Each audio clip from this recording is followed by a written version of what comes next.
یعنی دنیا میں لوگ سو گئے برا تھا اچھا نہیں تھا، لیکن اگر مرنے کے بعد وہ اگر لائن پر آ جاتا ہے، اپنے والدین کی طرف صدقہ نکالتا ہے، اپنے والدین کے لیے کار خیر کرتا ہے، تو یاد رکھیے اب اسے فرما بردار بیٹوں میں شمار کیا جائے گا۔ صلوات پڑھے محمد و آل محمد پر۔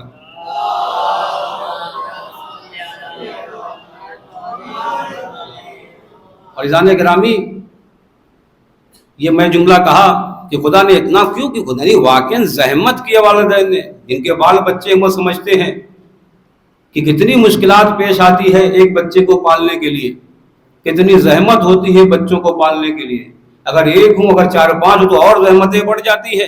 تو اتنی زحمت کرنے کے بعد تو خدا دیکھ رہا ہے ان کی زحمتوں کو، اب تب جا کر یہ کہتا بالوالدین، ان کے سامنے تم کتنے بڑے بھی بن جاؤ تو ان کے سامنے چھوٹے بن کے رہا کرو، کہ اپنے پروں کو توڑ کر کھڑے ہوا کرو۔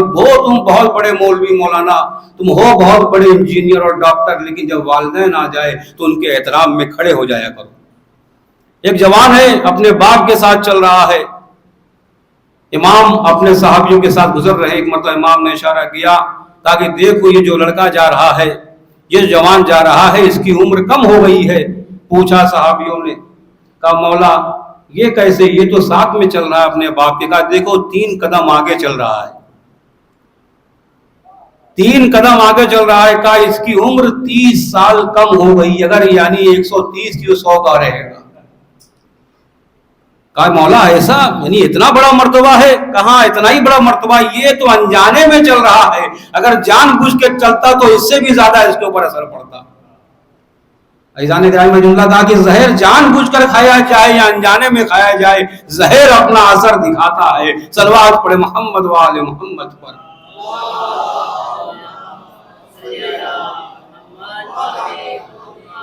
یعنی آج کا معاشرہ دیکھ لیجئے، بڑے بڑے جو فرما بردار مانے جاتے ہیں، تھوڑی سی مصیبت آتی ہے تو سر چھپاتے ہوئے پھرتے ہیں۔ اگر تھوڑی سی پرابلم آ جائے، ابا کیا ہے، ہمارا خرچہ پورا نہیں ہوتا، ہمارے ساتھ پرابلم، تمہارا خرچہ پورا نہیں ہوتا، پورا ہو جاتا ہے۔ اب اگر تم اپنا بچپنے میں تمہیں یاد ہوتا تو وہ اپنا جیب کاٹ کر تمہارا پیٹ بھرا کرتا تھا، اپنے شوق کو مار کر، اپنے شوق کو ختم کر کے تمہیں برفی اور پیڑے کھلایا کرتا تھا۔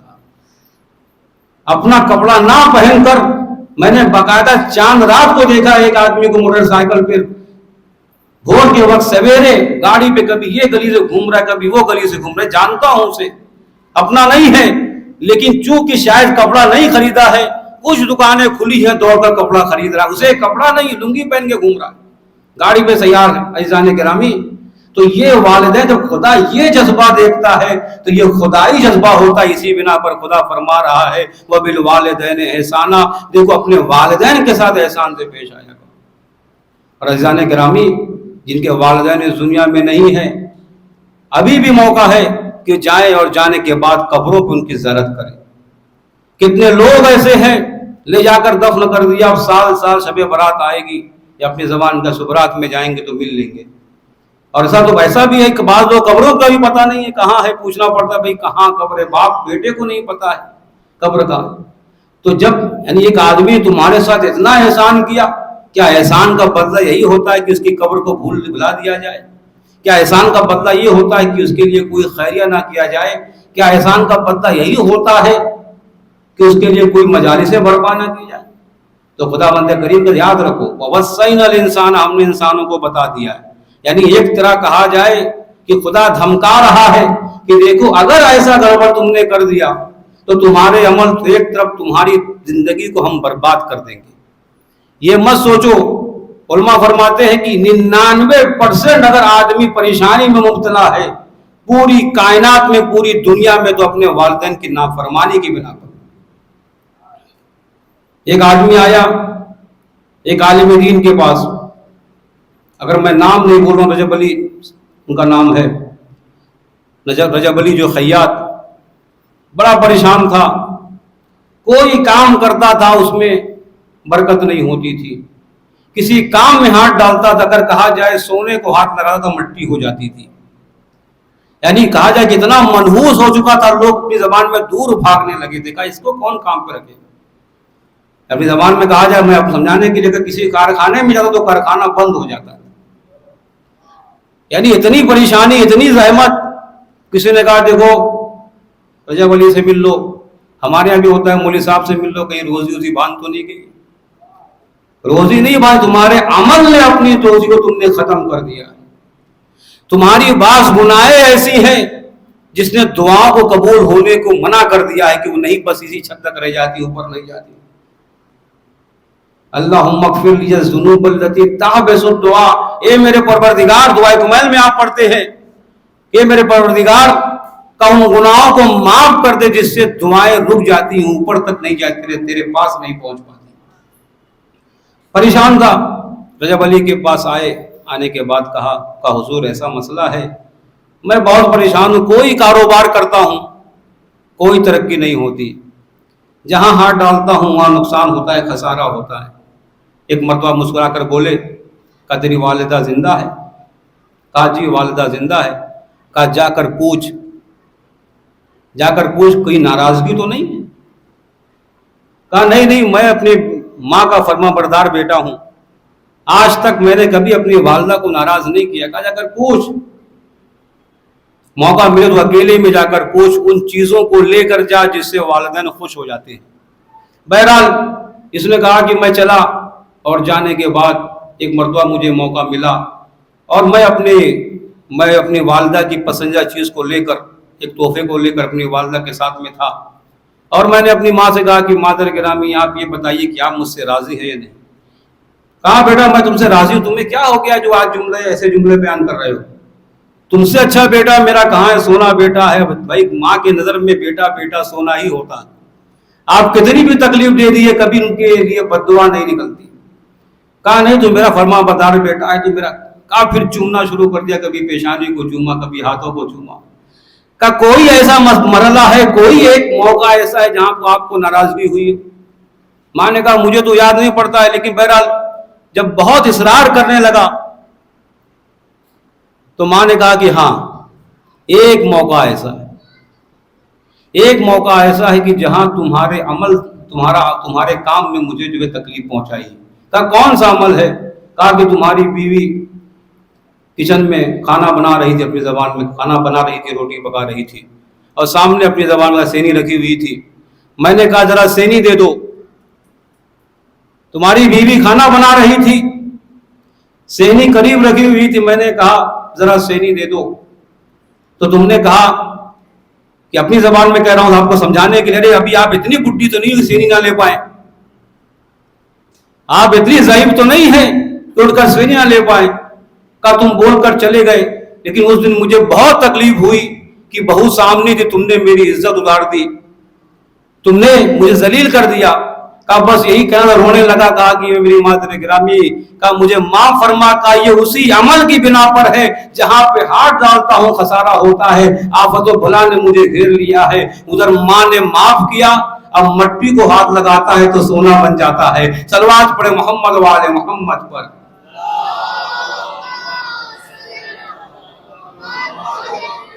عزیزان گرامی, میرے جوانوں, میرے بھائیوں, ابھی بھی موقع ہے. جن کے والدین زندہ ہیں بہت بڑی نعمت ہے. کبھی موقع مل جائے جا کر دوں. اب کہاں جا رہے ہیں دنیا حاصل کرنے کے لیے؟ آپ کو دنیا بھی انہی کے قدموں سے ملے گی اور آخرت بھی انہی کے قدموں سے ملے گی. آپ کس چکر میں ہیں کہ آپ یہ چند پیسوں کو دنیا سمجھتے ہیں؟ یہ سب کے سب ایک جھٹکے میں ختم ہو جاتا ہے. صبح سے شام ہونے میں دیر نہیں لگتی, لیکن اگر والدین کو راضی کر کے تم نے یہ کام کر لیا, اس دنیا میں بھی آباد رہو گے اور آخرت میں بھی آباد رہو گے. عزیزان گرامی, تو اپنے ابھی بھی موقع ہے, کبھی ایک بار چلے جائیے. کوئی نہ ہو, باپ تنہا بیٹھا ہوا ہو, ماں تنہا بیٹھی, کوئی ایک چیز انہیں پسند ہو لے کر پہنچ جائیے. جانے کے بعد حلالیت کو طلب کر لیجیے, اس سے پہلے کہ وہ سایہ اس دنیا سے ختم ہو جائے. اگر زندگی چاہتے ہو عزیزان گرامی, اور اگر ایک مرتبہ دعا دے دی, آج دنیا میں جتنے بھی نامور لوگ ہیں, میں صرف مسلمانوں کی بات نہیں کر رہا ہوں, عیسائیوں میں دیکھ لیجئے, کافروں میں یعنی ہندوؤں میں دیکھ لیجئے, اور یہاں دوسری قوموں میں دیکھ لیجئے, جو بڑے نامور لوگ ہیں ان کا اگر آپ شجرہ نکال کر دیکھیں گے تو آپ کو ان کو مطیع والدین پائیں گے.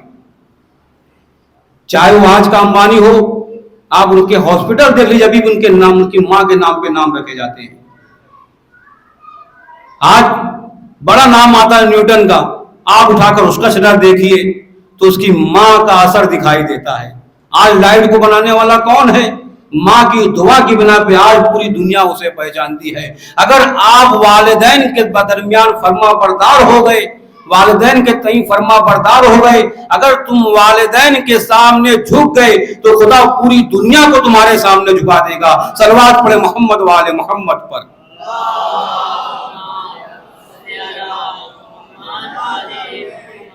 ایک مرتبہ جا کے دعا لے لیجیے، اگر زندگی قسم خدا کی چاہتے ہو، دنیا میں عزیز رہنا چاہتے ہو اور آخرت میں سربلند رہنا چاہتے ہو، ایک مرتبہ موقع ہے، جا کر اکیلے میں اپنے والدین کے پاس چلے جاؤ۔ کہیں ایسا تو نہیں کوئی بات خراب لگی ہو، اگر انہوں نے معاف کر دیا اور دعا دے دی، میں منبر سے کہہ رہا ہوں قسم خدا کی وہ دعا حتماً قبول ہوگی۔ ایک بچہ باپ کا سایہ سر سے اٹھا، چھوٹا بچہ تھا، اس کی داستان ہے، کہا کہ میں نے ماں کو دیکھا کہ دوسروں کے ہاں کام کرتی ہے، جب میں ہوش میں آیا تو میں نے بھی کام کرنا شروع کیا، اور پھر جب میں پہلی تنخواہ اٹھائی، پہلی سیلری لے کر اپنی ماں کے پاس پہنچا، زیادہ عمر نہیں تھی، میں نے ایک جملہ اپنی ماں سے کہا کہ آج کے بعد آپ کو کسی گھر میں کام کرنے کی ضرورت نہیں۔ کتنی عمر ہے؟ 12 سال کا بیٹا ہے، 11 سال کا بیٹا ہے، لیکن مرد ہے۔ مرد کا مطلب صرف بچے پیدا کرنا نہیں ہوتا ہے، مرد کا مطلب یہ ہوتا ہے کہ تمام حقوق کی رعایت کرتا چلا جائے، وہی سب سے بڑا مرد ہوتا ہے۔ چھوٹا ہے مگر مرد ہے، کہا کہ آج کے بعد آپ باہر کام کرنے، اسی پیسے میں ہمارا گزارا ہو جائے گا، میں کام کروں گا اور آپ کو کوئی کام کرنے کی ضرورت نہیں ہے۔ ماں نے جب بیٹے کا جذبہ دیکھا تو ہوتا نہیں ہے، ماں خوش ہو جاتی ہے۔ ان والدین سے پوچھئے کہ جب بیٹا پہلی تنخواہ لا کر ان کے باپ کے ہاتھ میں رکھتا ہے، وہ مزہ دیکھیے۔ پوری زندگی باپ نے کام کیا ہے، پوری زندگی ماں نے خدمت کی ہے، لیکن جب بیٹا 5,000 لا کر ماں کو باپ کو دیتا ہے تو وہ تمام محنتوں کو بھول جاتا ہے، بس اسی کو لے کر پورے معاشرے میں گھومتا رہتا ہے، میرے بیٹے نے پہلی تنخواہ مجھے دی ہے۔ جتنا مزہ اس کو اس 5,000 روپے میں آتا ہے وہ لاکھوں کروڑوں کما چکا ہے، مزہ نہیں آتا۔ میں نے کہا یہ واحد مخلوق ہے، کھاتا کوئی اور ہے، مزہ ان کو آتا ہے۔ ابھی آپ کے چھوٹے بچے ہیں، اگر وہ ایک کیلا کھا لیتا ہے، ایک سیب کھا لیتا ہے تو بہت مسکرا کہتے ہیں دیکھیے میرے پوتے نے ایک سیب کھا لیا، میرے بیٹے نے ایک کیلا کھا لیا، یعنی وہ واحد مخلوق ہے، کھا کوئی اور رہا ہے، مزہ ان کو آ رہا ہے۔ صلوات پڑھے محمد والے۔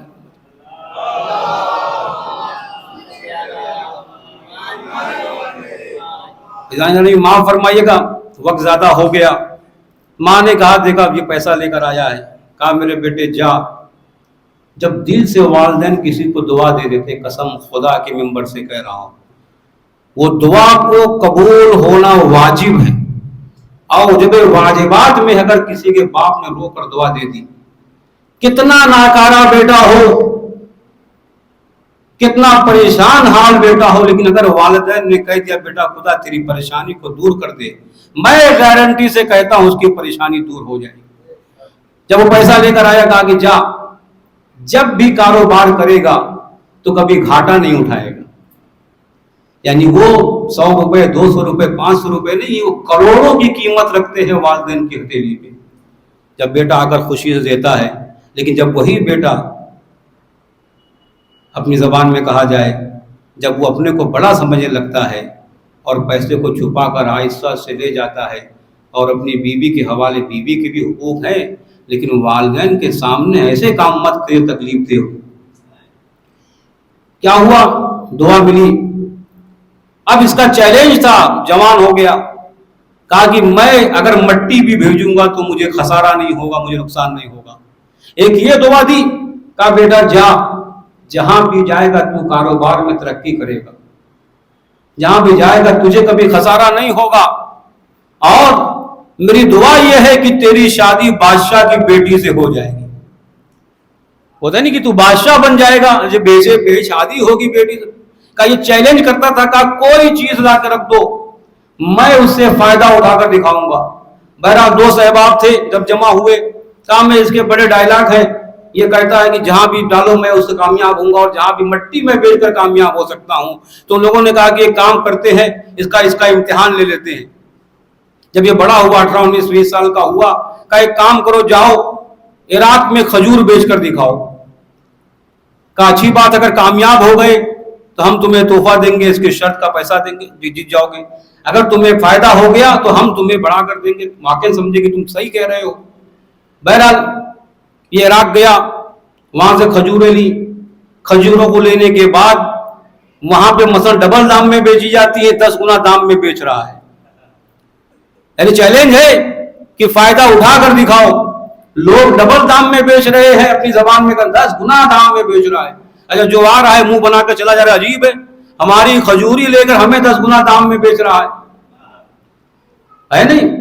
بھائی عراق کا ہے، بصرہ میں رہ رہا ہے، بصرہ میں کھجوریں بیچ رہا ہے، وہی کی کھجور ہے، معمولی کھجور ہے، اسی کو 10 گنا قیمت پہ لے کر پنڈال میں بیٹھا ہوا، خریدنا ہے تو خریدو. لوگ مسکرا کے چلے، کون خریدے گا؟ لوگ لگے ہوئے. آج تو یہ فضا ہے، آج اس کی ڈائلاگ بازی ختم ہو جائے کہ جہاں ہاتھ ڈالتا ہوں کبھی گھاٹا نہیں ہوتا. کہ اسی اسنا میں یہ بیچ رہا تھا اور شام ہونے والی تھی. اسی اسنا میں 4-5 گھوڑ سوار بس اپنی جمع کے کہا جائے کہ ہانپتے کانپتے ہوئے پہنچے. کہا بھائی کھجور کتنے میں بیچ رہے ہو؟ کہا بھائی اتنے دام میں بیچ رہا ہوں. کوئی مرتبہ اس نے کہا تم جانتے نہیں ہم لوگ کون؟ کہا ہم یہاں کے دروگا ہیں، یہاں کے پولیس ہیں، اور ہمارے سامنے ہی ہماری کھجور کو ہمیں مہنگی بیچ رہا. اس کا مطلب پولیس کا ریکارڈ پہلے سے ٹھیک نہیں. کہا ہمارے سامنے گڑبڑ کر رہا ہے. کہا دیکھیے لینا تو لیجئے ورنہ شرافت سے چلے جائیے. میں سیریا سے آیا ہوں، شام کا رہنے والا ہوں، اور میں یہ کھجور آپ کو لینا مت لیجئے، میں تو بھائی بیچ رہا ہوں، آپ کی مرضی. کہا نہیں، ہمارے ملک میں ہماری کھجور کو بیچ رہا. کہا بہرحال بات ہونے لگی، لیکن مسئلہ یہ ہوا کہ وہ اتنے پریشان تھے کہ اگر آگے جاتے تو شاید دم نکل جاتا. اتنے یعنی تھک چکے تھے، اتنے بیچارے پریشان تھے، پیاس لگی ہوئی تھی، اور اگر وہ کھجور نہ کھاتے تو مر جاتے. کہا دیکھو خریدنا تو خریدو ورنہ آپ آگے جائیے. کہا اچھی بات، اللہ 10 گنا دام میں، کم سے کم جان تو بچائی جائے. یہاں پہ کھجور بیچا، 10 گنا دام پہ بیچ تو دیا. یہاں پہ وہ اپنی شرط جیت بھی گیا. دوست مسکرائیں لگے، واقعی تم گھاٹا نہیں اٹھاتے ہو، جو تم نے کہا تھا تمہاری بات میں حقانیت ہے، سچائی ہے، تم گھاٹا نہیں اٹھاتے ہو. کہا وہ کھجور کھا کر پانی پی کر چلے گئے. لیکن دوسرے دن وہ پھر گھوڑ سوار آئے. کہا مردود ہم تو اس وقت مجبور تھے تیری کھجور خرید لی. ہمارے شہر میں اور گنڈا گردی، ہمارے شہر میں یہ مثلاً اتیاچار کہ ہماری قوم کو ہماری کھجور کو 10 گنا دام پہ بیچ رہا ہے، کا گرفتار کر لیا جائے. تو مسکرانے لگا. لوگ کہنے لگے کیا مسئلہ ہے؟ کہا دیکھو میں تو اپنے کام میں کامیاب ہوں، میں نے کہا تھا میں گھاٹا نہیں اٹھاتا، یہ تو دوسرا مرحلہ ہے. کہا اسے پکڑ کے لے جایا گیا اور حاکم کے سامنے لا کے کھڑا کر دیا گیا. حاکم نے کہا کہ عجیب، جب یہ کھجور کھا کر گئے، جانے کے بعد بتایا کہ شام کا ایک آدمی ہے بصرہ میں اپنی کھجور کو 10 گنا دام پہ بیچ رہا ہے. حاکم کا دماغ خراب ہو گیا، بھائی بادشاہ ہے، کہا میری حکومت میں یہ اتیاچار، کا پکڑ کے لے آؤ اسے. کہا پکڑ کر لے کر پہنچے. کہا کہ تو ہماری حکومت میں ایسا کام کر رہا ہے. کہا کہ دیکھیے میں نے تو کر دیا، اب آپ کو جو سزا دینا ہو سزا دے دیجئے. اور مسئلہ یہ ہے، حاکم تھوڑا پریشان تھا. کہا کہ تم اتنے مہنگے دام میں کیوں بیچ رہے؟ کہا کہ دیکھیے سب میں فلسفہ نہیں بتانا چاہتا، آپ کو جو سزا دینی ہے دے دیجئے. بہرحال تھوڑا بات چیت ہونے لگی. کہا کہ شام سے آئے ہو؟ کہا شام سے آیا ہوں اس طریقے سے. کہا کہ آپ کے جو دروگا تھے، آپ کے جو سپاہی تھے، انہوں نے خریدا اور میں نے بیچ دیا اور بات ختم ہو گئی. کہا کہ دیکھو ہمارے ملک میں ایسا نہیں چلتا ہے. اور اس جملہ اس نے کہا کہ میں نے دیکھا کہ تمہارے سپاہی بڑے پریشان تھے، کل افراتفری بہت تھی، ہر آدمی بازار میں کچھ ڈھونڈ رہا تھا. کہا کہ مسئلہ یہ ہے کہ میری بیٹی ذرا سیر پہ گئی تھی اور اس کا ہار اسی بازار میں کہیں گر گیا تھا، اور وہی سپاہی اسی ہار کو ڈھونڈنے کے لیے گھوم رہے تھے. اور یہ تھا کہ جو ڈھونڈ کے لائے گا، جو اتنی شدت پائی جا رہی تھی ہار کو ڈھونڈنے کی، افراتفری تھی، کوئی یہ دکان بھاگ رہا ہے، کوئی وہ دکان بھاگ رہا ہے. کہ اتنی شدت یہ اس لیے تھی کہ میں نے شرط لگا دی تھی کہ جو ہار ڈھونڈ کر لائے گا اس کی شادی اپنی بیٹی کی شادی کے ساتھ کر دوں گا. کیا کہا؟ کہ اتنی افراتفری کیوں تھی؟ کہ افراتفری اس لیے تھی کہ اگر کوئی ہار وہ ڈھونڈ کر لاتا ہے تو میں اس کی شادی اپنی بیٹی کی شادی اس شخص کے ساتھ کر دوں گا. کہاں بیٹھا ہوا تھا, ہاتھ میں لکڑی تھی, زمین پہ بیٹھایا گیا تھا. کہا تو بہت اچھی بات ہے, وہ ویسے عام طور سے بات لوگ عادت ہوتی ہے, بیٹھتے ہیں تو کچھ نہ کچھ کرتے رہتے ہیں. کہا وہ لکڑی سے اپنا زمین کھود رہا تھا. کہا کھودتے کھودتے مجھے احساس بھی نہیں ہوا کہ لکڑی میں وہی ہار لگا ہوا تھا. لکڑی میں وہی ہار مطلب آ گیا. ایک مرتبہ بادشاہ نے دیکھا کہ پورا بسرا ڈھونڈ ڈالا گیا, پورا علاقہ ڈھونڈ ڈالا گیا, مگر ہار کہیں نظر نہیں آیا. ہار نظر آیا تو اسی شخص کے ہاتھ میں نظر آیا. ایک مرتبہ کہتا نہیں, ایسا ہو ہی نہیں سکتا, میں نے اتنی شدت ڈھونڈوایا ہے مگر کوئی نہیں پایا, بتا تیرے اندر کوالٹی کیا ہے. اب آنے کے بعد مسکرا کر کہتا ہے کہ دیکھو میرا باپ بچپنے میں مر گیا تھا اور میری ماں دوسرے گھروں میں کام کرتی تھی, لیکن جب میں تھوڑا سا سمجھدار ہوا تو میں نے اپنی والدہ کو پہلی تنخواہ لا کر دی تو میری والدہ نے ایک جملہ کہا تھا, اے میرے لال جا, آج جو بھی کام کرے گا اس میں کبھی خسارہ نہیں ہوگا. اے میرے لال جا, تیری شادی بادشاہ وقت کی بیٹی سے ہو جائے گی. ایک مرتبہ دیکھ کر حاکم کھڑا ہو جاتا ہے, کہ تیری والدہ کی دعا قبول ہو گئی. صلوات پڑھے محمد و آل محمد پر.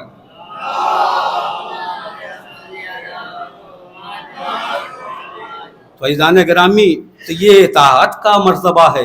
اگر کہیں آپ نے نافرمانی کر دی تو آپ کی روح کو چین نہیں ملے گا, آپ کی زندگی خراب ہو جائے گی. میں کبھی وقت چلا گیا اور بیان کروں گا, بہت دردناک چیز ہے, جان نہیں نکلتی ہے آدمی کی. اگر والدین راضی نہ ہو جان نہیں نکلتی. وقت زیادہ ہو گیا عزیزان گرامی, تو ابھی بھی وقت ہے. اگر والدین اس دنیا میں ہیں تو اپنے کو جا کر ان کا تابع قرار دے, فرما بردار بنا دیجیے. اگر اس دنیا سے چلے گئے ہیں تو ان کی قبروں پہ جائیے, پائیں کھڑے ہو جائیے اور جانے کے بعد اپنی غلطیوں کی معافی مانگیے.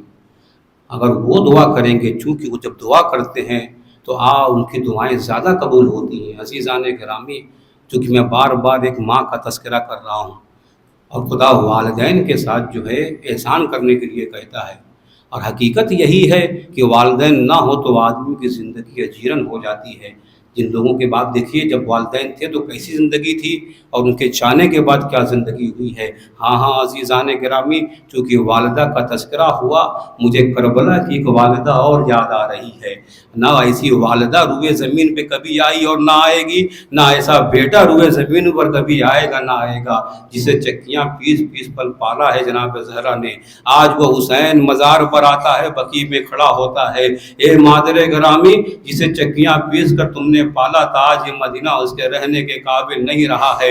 یہ حسین کربلا جا رہا ہے. اے عزیزو, یہاں حسین نے مدینہ چھوڑا ہے, وہیں جناب زہرا نے اپنا مقبرہ چھوڑا ہے, اپنی قبر کو. واقعاً والدہ مرنے کے بعد بھی آپ کے اوپر سایہ کیے ہوتی ہے. یہ دلیل ہے جناب زہرا کی. ارے حسین مدینے سے باہر نکلے ہیں اور ساتھ ساتھ جناب زہرا بھی ہے. 2 محرم کو کربلا پہنچے, جناب زہرا کا وجود پایا جاتا ہے. شب عاشور جناب زہرا کا گریہ بتاتا ہے, اے میرے لال حسین, یہ زہرا تجھے تنہا چھوڑنے والی نہیں ہے. اے میرے لاڈلے حسین, یہ زہرا تجھے تنہا چھوڑنے والی نہیں ہے. سر قلم کر دیا گیا, نیزے پہ رکھ دیا گیا, لیکن جناب زہرا نے حسین کا ساتھ نہ چھوڑا. یہ لٹا ہوا قافلہ ارے کربلا سے کوفہ, ارے کوفہ سے شام پہنچا ہے نا, تب بھی جناب زہرا نے حسین کا ساتھ نہیں چھوڑا.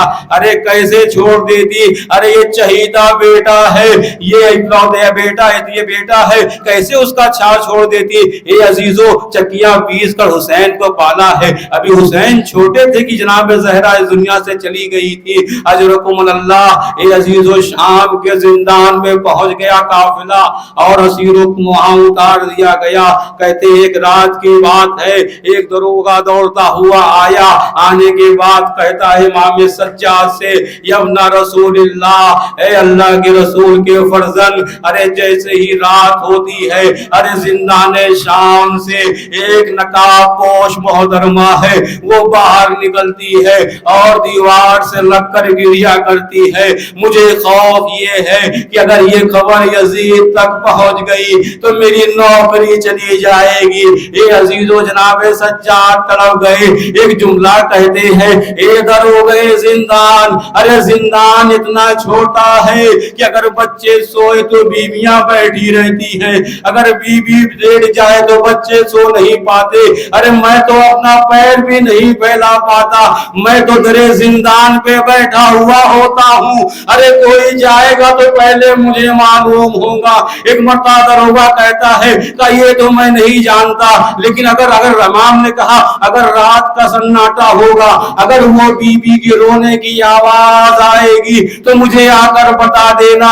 اے عزیزو، رات کا سناٹا ہوا، ارے حسین کی مادر گرامی ارے فاطمہ الزہرا نقاب پوش معظمہ ارے دیوار سے لگ کر ارے گریا کرنے لگی۔ داروغہ زندان دوڑتا ہوا آیا کہ ابن رسول اللہ، ارے میں نے کہا تھا نا، ارے بی بی اتنا دردناک گریا کرتی ہے، ارے میری نوکری خطرے میں پڑ جائے گی۔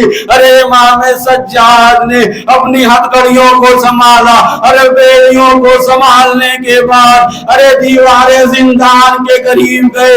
اب جو دیکھا ارے ایک نقاب پوش معظمہ ہے اور بڑے کربناک گریا کر رہی ہے۔